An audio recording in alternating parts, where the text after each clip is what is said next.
আব্বু মারা গেছে 15 বছর হয়েছে, আম্মু মারা গেছে 20 বছর হয়েছে। সুপ্রিয় দর্শক, আবারও ফিরে আসলাম আপনাদের প্রিয় অনুষ্ঠান জীবনের গল্প নিয়ে। আমাদের ক্যামেরার সামনে হাজির হয়েছে এক এতিম অসহায় মেয়ে। তো তার কাছ থেকেই তার জীবনের গল্পটা শুনতে চাই। প্রথম প্রশ্ন হচ্ছে, আপু তুমি কেমন আছো?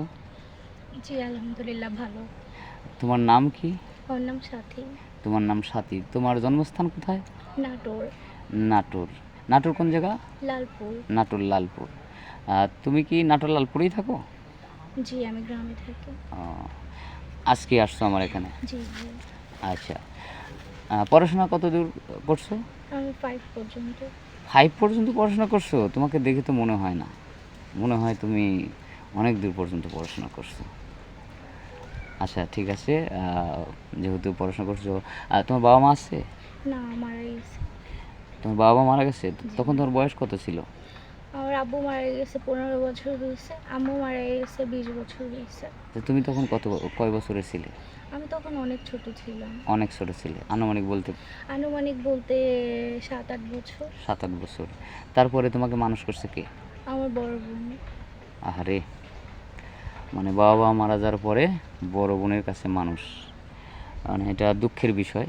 দেখেন, মেয়েটা দেখতে শুনতে অনেক সুন্দর, আজ বাবা মা না থাকার কারণে মানে এমন একটা পরিস্থিতিতে এই আমাদের ক্যামেরার সামনে আসছে। আর মানুষ অসহায় না হলে কখনো এভাবে প্রতিবেদন করতে আসে না।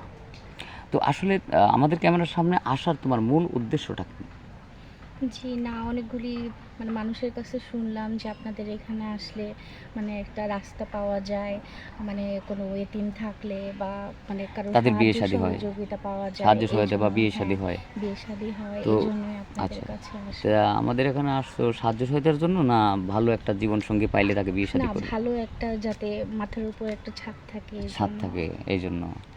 আচ্ছা, এখন তোমার ওই মানে তোমার মানে বোন যার কাছে তুমি মানুষ হয়েছো, হ্যাঁ, জি জি।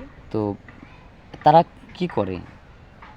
না তারা হচ্ছে বড় বোন হচ্ছে গার্মেন্টসে কাজ করে, আর গার্মেন্টসে কাজ দুলো করে? ভাই নাই তো আমার, দুলোভাই নাই, আপু গার্মেন্টসেই কাজ চাকরি করে। তো মানে এখন সে আর তোমার দায়িত্ব নিতে চাচ্ছে না, জি যে বড় হয়ে গেছো, যে কোনো একটা কিছু করে খাও।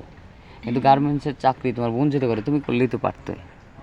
মানে সমস্যা আছে যে হয়তো গার্মেন্টস চাকরি না করলে এখন সুন্দর মানুষ যেহেতু দেখলে অনেকে অনেক কথা বলে। বিয়ের বয়স হয়ে গেছে তাহলে বিয়ে করাই ভালো। আচ্ছা আচ্ছা আচ্ছা, ঠিক আছে। তো যাই হোক, আমি আর কথা বাড়াবো না। তোমার ভিডিওটা আমরা পাবলিক করতেছি, পাবলিক করার পর দেশ বিদেশ থেকে অনেক ফোন আসবে। তো তোমার সাথে যোগাযোগ কিভাবে করা হবে? আমার কাছে তো ফোন টোন নাই, এটা আপনাদের কোম্পানির নাম্বার থেকে আমার সাথে কথা হলেই হবে। সুপ্রিয় দর্শক, শুনতে পারলেন, মেয়েটার কোনো ফোন নাম্বার নেই। হ্যাঁ, আমাদের নম্বর দেওয়া থাকবে স্ক্রিনে, হোয়াটসঅ্যাপ আর ইমো থাকবে, কেউ অযথা ভিডিও কল দিবেন না। আর মেয়েটা খুবই অসহায়, দু চোখে কিছু না দেখে আমাদের ক্যামেরার সামনে আসছে। সাহায্য সহায়তা যদি কেউ পারেন করতে পারেন, আর যদি কেউ হয়তো মানে তাকে বিয়ে করতে চান, হ্যাঁ, তার পাশে দাঁড়াতে চান, মাথার ছায়া হয়ে দাঁড়াতে চান, তাহলে আমাদের এখানে নক করবেন। আরেকটা বিষয়, আরেকটা প্রশ্ন আমি বাদ রেখে আসছি, তোমার লাইফ পার্টনার হিসেবে মানে কত বছরের, মানে কেমন ছেলে তুমি চাচ্ছ? না সেটা যেরকম হবে সেরকম হইলে কোনো সমস্যা নেই, তবে ভালো হতে হবে, ভালো মনের মানুষ হতে হবে। ভালো মনের মানুষ হতে হবে। হতে পারে। তোমার বয়স কত এখন? আমার বয়স 20 চলতেছে। 20 চলতেছে। এখন যদি কেউ 35 বা 40 বছরের কোনো লোক তোমাকে বিয়ে করতে চায়, চেহারা ভালো না, কালো কুৎসিত, তাহলে না কি যদি মন ভালো থাকে, যদি 10টা দিয়ে রাখতে পারে তাহলে তো সমস্যা নাই। আচ্ছা, তোমার কথা হলো কালো হোক কুৎসিত হোক সেটা ব্যাপার না, মনটা হচ্ছে মেইন। জি এটা লিগ্যাল কথা, কারণ মানুষের মনই হচ্ছে সব কিছু। যাই হোক, আমরা আর কথা বাড়াবো না। সুপ্রিয় দর্শক, শুনলেন তো মেয়ের মুখ থেকে তার জীবনের গল্প। যদি ভালো লেগে থাকে তাহলে আমাদের নম্বর দেওয়া থাকবে, নক করবেন, অযথা ভিডিও কল দেবেন না। সেই সাথে ভালো থাকবেন, সুতরাং আল্লাহ হাফেজ।